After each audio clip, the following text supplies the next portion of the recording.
Alors maintenant qu'on a créé notre contexte, d'ailleurs qu'est-ce qui... Ah oui, ça c'est notre to-do list de tout à l'heure, je ne l'avais pas encore effacé. Donc maintenant qu'on a créé notre contexte, on va aller dans notre app.js ici, on va venir l'importer. Import, et qu'est-ce qu'on va importer ici? On va importer le provider, celui qui apporte, from, et on va chercher dans le contexte, ok? Hop là. Et donc ici, maintenant, on va venir entourer, c'est là que je vous disais qu'on va entourer toute notre application avec le provider. Et donc pour ce faire, très simplement, on va dans le return ici et on fait provider, hop, tac, et ensuite avec alt, down, hop, on peut aller jusqu'en bas. Et c'est bon, le provider va bien tout entourer. Donc c'est tout ce qu'on a à faire dans notre app.js. Maintenant, où est-ce qu'on veut utiliser notre contexte? Dans notre liste ici. Dans notre liste, eh bien c'est ici qu'on va l'utiliser. Ici, on va faire import. Et alors, dès qu'on veut utiliser le contexte, je vous ai dit que ça allait être le consumer, l'utilisateur. Et donc, qu'est-ce qu'on va import? On va import le consumer. Consumer, from.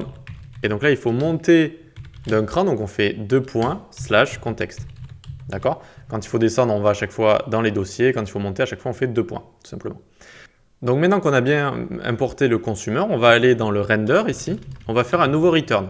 D'accord? Donc, on fait un return ici. Hop, return, on ouvre les parenthèses. Consumer, d'accord, on va y mettre notre consumer.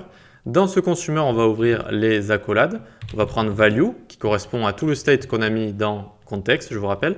Ensuite ici, on ouvre encore des accolades, on fait un return. Alors, pas ça, j'ai dit un return, hop.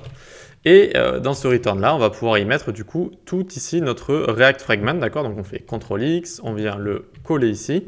Et du coup, on peut enlever en dessous le return qui est ici, tac. Alors ça correspond à notre render. Ok, nickel. Donc on se retrouve avec ça, d'accord? Cliquez si vous voulez voir les correspondances à chaque fois, hein, ça peut aider. D'accord, ça c'est notre return, etc. etc. Donc ici c'est très bien, on a du coup mis notre consumer. On va pouvoir utiliser le state qui est dans notre contact avec notre consumer. Et ici, vous voyez que ça bug encore. Ça ne reconnaît pas en fait contact ici.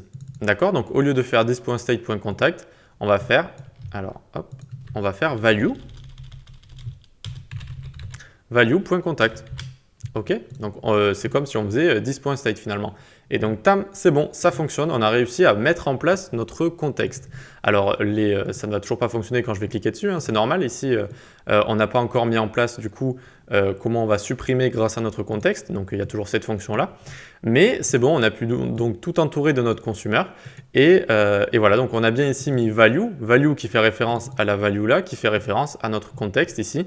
Voilà, et donc qui fait référence à cette value, d'accord, qui est égale à this.state, c'est-à-dire à notre state. Ok, j'espère que c'est pas trop dur. Je sais que ça fait beaucoup de syntaxe au début. Encore une fois, c'est vraiment pour vous montrer. J'ai envie de vous montrer le contexte. J'ai pas envie de passer à côté quand même. Donc voilà, je fais l'effort pendant ces quelques vidéos de vous le montrer. Comment vous dire? Ensuite, donc, dans la prochaine vidéo, on va mettre en place le système de quand on va cliquer sur une croix, ça va se fermer cette fois grâce au contexte, d'accord, dans notre contexte et non plus dans notre liste. Allez, à tout de suite.